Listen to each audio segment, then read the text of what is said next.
It's the White House, Mom. Kinda important? Oh, they rebuild that thing twice a year at this point. If it's not Doc Seismic, it's the Lizard League or someone else. I doubt the president still lives there. Hello there, and welcome to Amazon HQ. They own everything, including you. I'm someone who is in the doubly complex position of being a superhero fan and an adult animation fan. Both genres are genres of content that do have a lot to offer, but at times have middling or just downright abysmal reputations. Superhero content is increasingly finding less and less interest among the general public, and the less said about the reputation of adult animation, the better. Exactly. I spit truth without a filter, like every comedian before #MeToo. Look, Help! Help me! Help! However, at least in terms of adult animation, there's been a boom of downright incredible content over the last 3 or so years. And before you start flexing your finely tuned nitpicking fingers, yes, I know, anime has been doing this on a wide scale for a long time. But I'm talking specifically about Western animation here. Stuff like BoJack Horseman was already making waves years prior, but the early 2020s saw an incredible rise in creative adult animation in the West. Through this, we see projects like Arcane, Harley Quinn, Inside Job, rest in peace, The Legend of Vox Machina, Smiling Friends, Central Park, which is criminally underrated by the way, and today's topic, Invincible. These are all shows that utilize the adult animation label to be far more creative than just painfully unfunny edgy jokes. Anyway, what was it talking about? Oh, yes.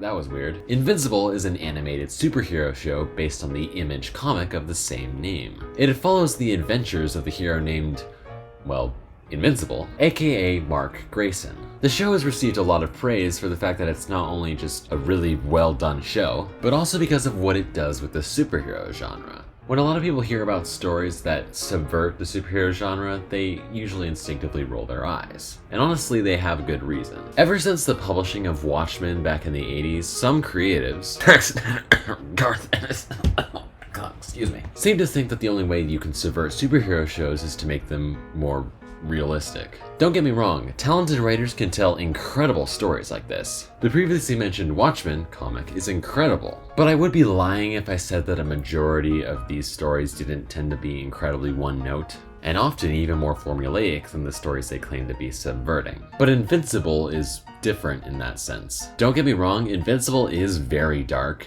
That's what this video is about. But it doesn't wallow in that darkness. It has a lot of love for the superhero genre, and while it does play around with a lot of the tropes, it does so in a way that shows that love, instead of disdain for the whole genre. But that's like just my general thoughts on Invincible, and this isn't a review video. What specifically do I want to talk about with this show? Well, it's this.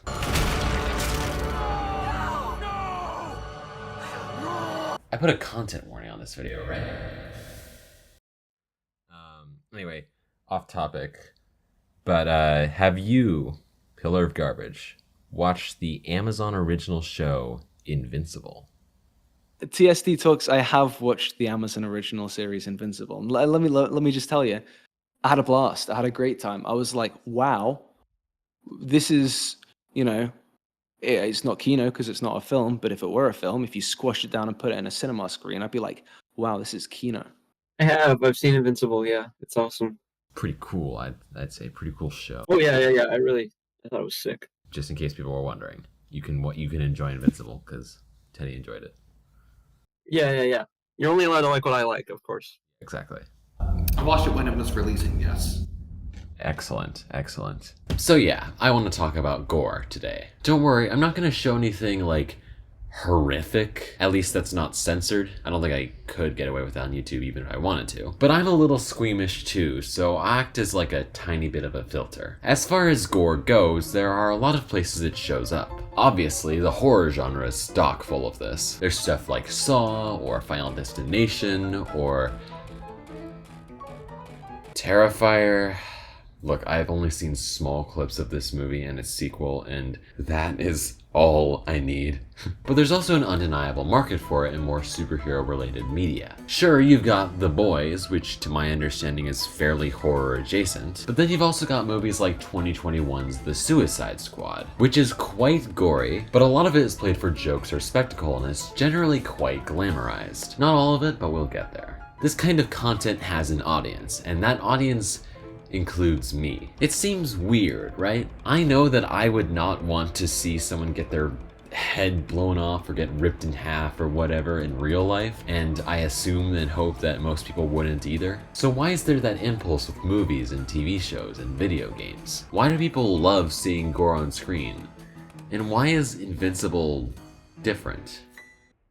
Yeah, so like what are some like notable / good examples of gore and like other than what we're talking about specifically that you've seen that have stuck out to you? The first thing that springs to mind is like this sort of almost kitschy, like practical gore you'd see in the 80s and stuff like John Carpenter's The Thing, or even like when one of the Marines in Predator like takes an L or something and there's just like a fountain of blood and it's like, you know it's not real, so that maybe that makes it easier, but it's also like just wow, okay. Someone was feeling bloodthirsty that day in the props department or whatever.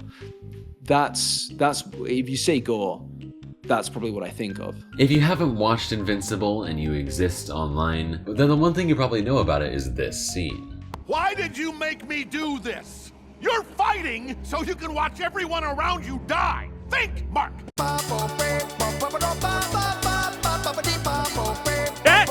He said it! He said it! This is Omni-Man, aka Nolan Grayson, aka Mark's dad. So this whole interaction is about equivalent to like 10 years in therapy. Fine. What's 17 more years?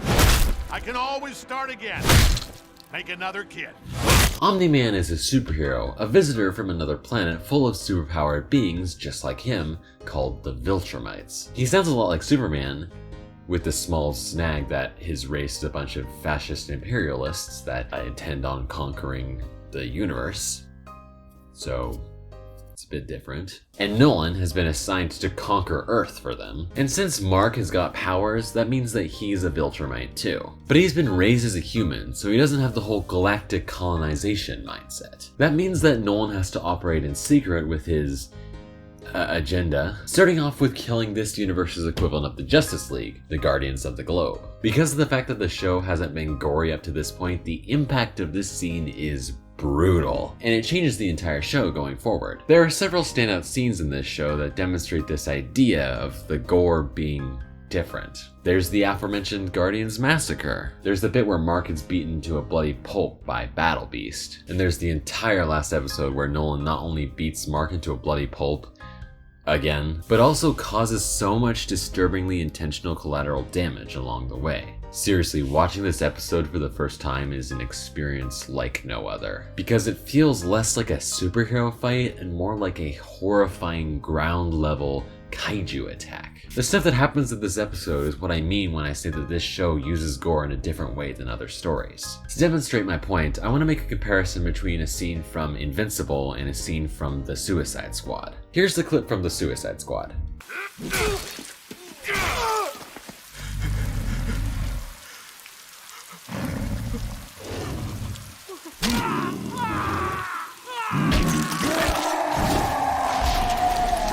And here's the clip from Invincible.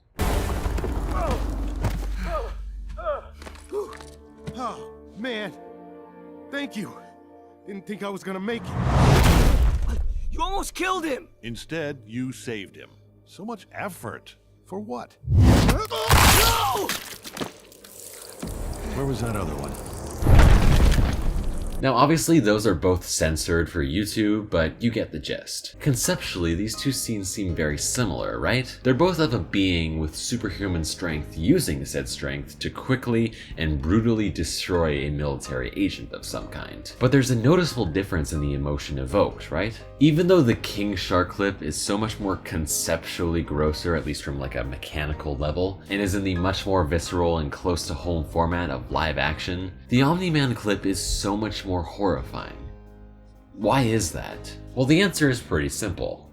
Context and framing. In the Suicide Squad, this scene comes from a whole movie full of people constantly dying in comically horrific ways, to the point where it's almost a joke in of itself. Not all life, but the life of soldiers like the enemy and the Suicide Squad members themselves. It's a constant theme that everyone is expendable and that anyone can die at any moment. So that atmosphere brings some tension that needs to be released a lot of the time. It also helps that the character portraying the act is Nanaue, a character who, while formidable, we've been following the movie as a rather dumb, somewhat pathetic, but overall lovably childish character. I wear disguise. Oh, you're going to wear a disguise. See? Hey, he's learning Spanish. And what kind of disguise? Fake mustache. Yeah, fake mustache isn't gonna cut it, mate. New dumb friends.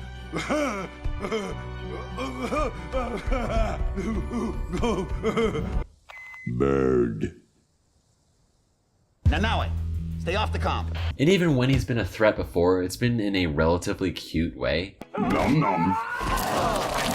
So when this scene comes around, it's a bit of a surprise because it shows that this character that we've grown attached to is genuinely formidable and intimidating. And since we're on his side, it's kinda cool. There's also the fact that the victim in this case is someone who was directly attacking the squad just moments ago, and could have been a legitimate threat, maybe not to Nanaue himself, but to his friends and teammates at the very least. The reason that this scene gives a kind of, oh my god, that was awesome effect, it's that it's framed as spectacle, pure and simple, and it elevates a character that we've come to love and root for as he defends himself and his friends from an attacker. In the Invincible clip, however, the framing is noticeably different. First of all, the person creating the gore is the villain. Mark is our protagonist and he just saved this guy's life, so we're on the pilot's side. They also take the time to humanize this guy through the interaction that he and Mark have, which to the audience makes this guy a real person who Nolan is just murdering for no reason. Sure, the guy was piloting a jet that was attacking Nolan, and only Nolan, but it's made clear that that wasn't a real threat to him based on how easily he took care of it. And even if he was, he's obviously not in the jet anymore and he poses absolutely no threat to Nolan. For him, it's like squishing a bug to prove a point to Mark. There's also just the fact that the framing is so much less dramatic. Like, obviously the effect is so much more horrifying and emotionally impactful, but the presentation is just so matter of fact. The guy is there, Nolan and Mark talk for a few seconds, and then he just kills him, before immediately turning his attention to the other pilot, leaving Mark with the aftermath. It's swift and efficient, which makes the brutality hit so much harder. Gotcha. In comparison to like gore that you've seen before in other things, how was the gore in Invincible different? I mean, it was animated. Yeah, that was it. That's the only difference. That's it. No, I'm trying to figure out how to formulate this into a sentence right now. I guess I would say that it was sort of the kind of thing that you're not expecting going in because you're watching that sort of you're watching a superhero show, and you think, oh, it's gonna be about a guy who's getting his superpowers and he's learning to control them, and he's gonna be like Spider-Man, and he's gonna go on these wacky adventures. Oh shit, that dude just crushed the other guy's head. Whereas with a show like Breaking Bad, you're like, oh, it comes with the territory. You know, you're making meth, you're selling meth, you're gonna get in violence and stuff. So it kind of was a surprise to you, definitely. It was a huge shock, and it kept shocking me for like the next couple episodes too, before I really could get used to it. In other things, you have the gore, and in Invincible, you have the gore, and then it just keeps going. You have the gore, and then the more gore, and then the gore after that, and then the same gore from the start, but it's still here. Oh my god. Why is everyone bleeding so much? The gore continues. The gore outstays its welcome, but then in that outstaying, it makes a little bit of a point. It sticks around, it lingers a lot more. Yeah. Straight up cranberry style. I don't think it's different in the terms of like the severity of it. Yeah, there's a lot of gore, but there's also a lot of gore in like Castlevania and The Boys. But I would say it's different in terms of utilization. Could you elaborate on that a little bit? Well, as far as the gore in Invincible goes, with most gore in stuff like The Boys and Castlevania and a lot of the big mature shows like, to use an example that you've seen recently, The Legend of Vox Machina, a lot of the gore is there for the sake of accentuating the action and making it bloody and intense, and in a lot of cases, more interesting, more visually evocative.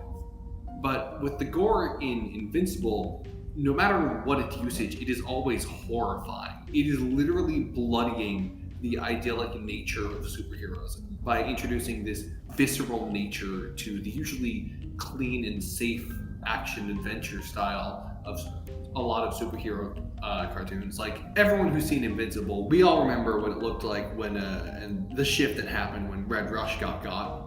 Yeah. That was definitely a turning point for the show. The thing about gore and violence in a lot of other movies and shows and video games is that it's kind of removed from reality. In slasher horror movies, characters often have paper-thin or little to no characterization, which allows for the violence to be thrilling, sure, but not really for you to feel for the characters. And enemies in gory action movies are little more than walking bags of blood and guts that run at the heroes and shoot at them. These characters aren't really people, or at least your mind just doesn't register them as people, and that's what makes it more entertaining because it's a detached spectacle. But what do you do to make the audience more affected by the gore? Well, you do what Invincible does. You humanize the victims. The thing about the pilot, the Guardians, Mark, or any of the other victims of horrific violence in this series all have in common is that they're humanized characters that you root for in some way. The Guardians and Mark are just trying to do the right thing. The pilot is glad to be saved, and innocent bystanders are, well, innocent. And interestingly enough, this is something that these other movies understand. The horror movie X, which came out in winter of last year, is another example of subversion. The basic plot is a slasher movie taking place around the filming of a adult film. It's a premise that you're probably rolling your eyes at already, and with good cause, because it's a premise that's built to be exploitative. Yet it absolutely flips that on its head by being a thoughtful character study and a deep dive into themes of filmmaking, sex, aging, and relationships, while still being a slasher movie, which really enhances the horror and tragedy of the story it's telling. In other slasher movies, there are a lot of tropes that make characters stupid and unlikable, which means you don't really mind it all that much when they die. In X, however, the movie goes to huge lengths to humanize and allow you to empathize with every single character, including the villains, so that you feel more impacted when they die. Just go watch X, guys, it's so good. And even in the movie that I've been using as an example of glamorized gore, The Suicide Squad, there's a scene that also does this. At the end of the second act, the squad finds an underground cave full of human experiments. Pretty cruel and unusual human experiments too, all related to the massive mind-controlling starfish from outer space. It's a James Gunn movie. Did you expect it to be normal? Hi there, I'm in a different place because my mic died last time. Anyway, the results of those experiments are shown in graphic detail. And it's quite horrifying because, as opposed to all the soldiers and stuff that the squad was killing before, these are humanized and helpless innocent people. Political enemies of the, a lot less foreign than you would think, regime that rules the island that this movie takes place on. It's not as starkly effective as Invincible, but it follows the same principle. Is there a difference to how it made you feel? Like, is there something that stuck out to you about how it made you feel? I mean, it's a cartoon, so it's sort of just how realistic the consequences that come with the violence and the gore in it. You know, Mark ends up in the hospital at the end of like every single episode. It feels grounded in reality, and it's like it's a real stake to have. Like it's intelligently utilized, I would say.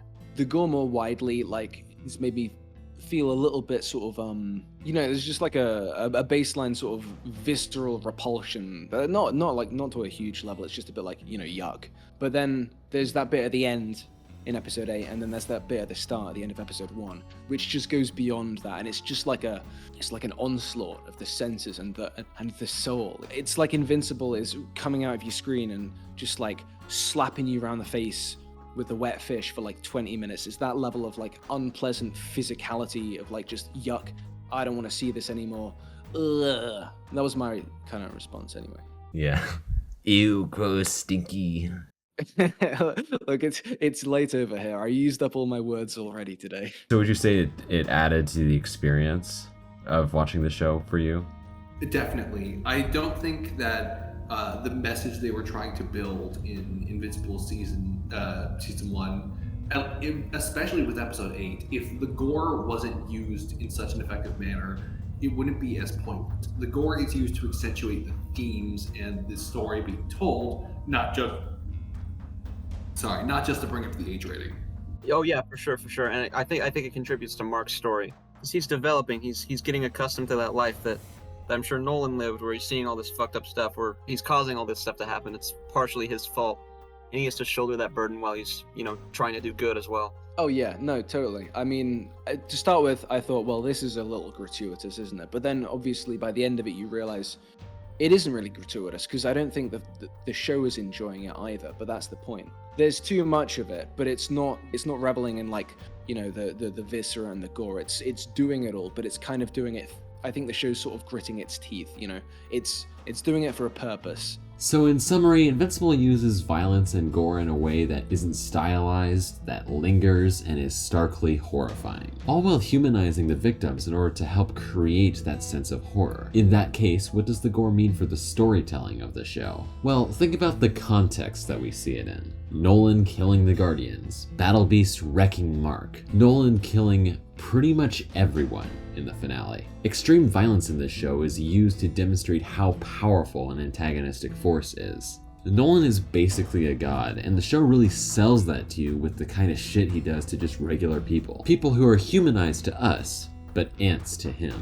It sells him as a real threat, but more importantly, it only uses the violence against people who we somewhat relate to, selling the impact far more. Invincible purposefully deglamorizes the type of violence you'd see in other action media in order to create a kind of existential horror in the character of Nolan Grayson. And considering that Nolan is only one of the Viltrumite Empire who are the main villains of this story, well, let's just say that if you've read the comics, you know how much scarier things are about to get.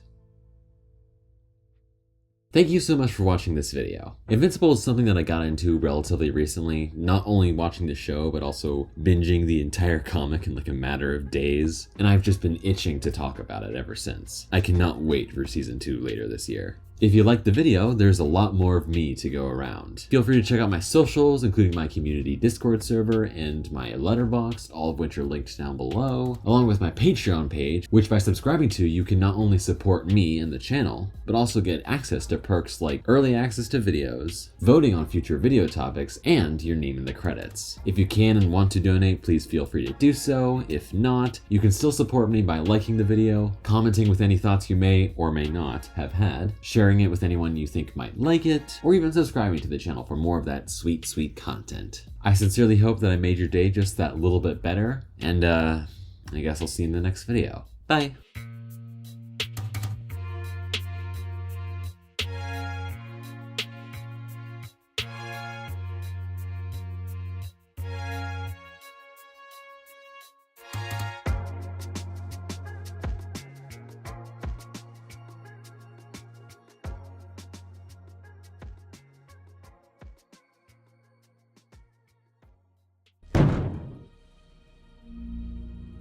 Where's Mark, William?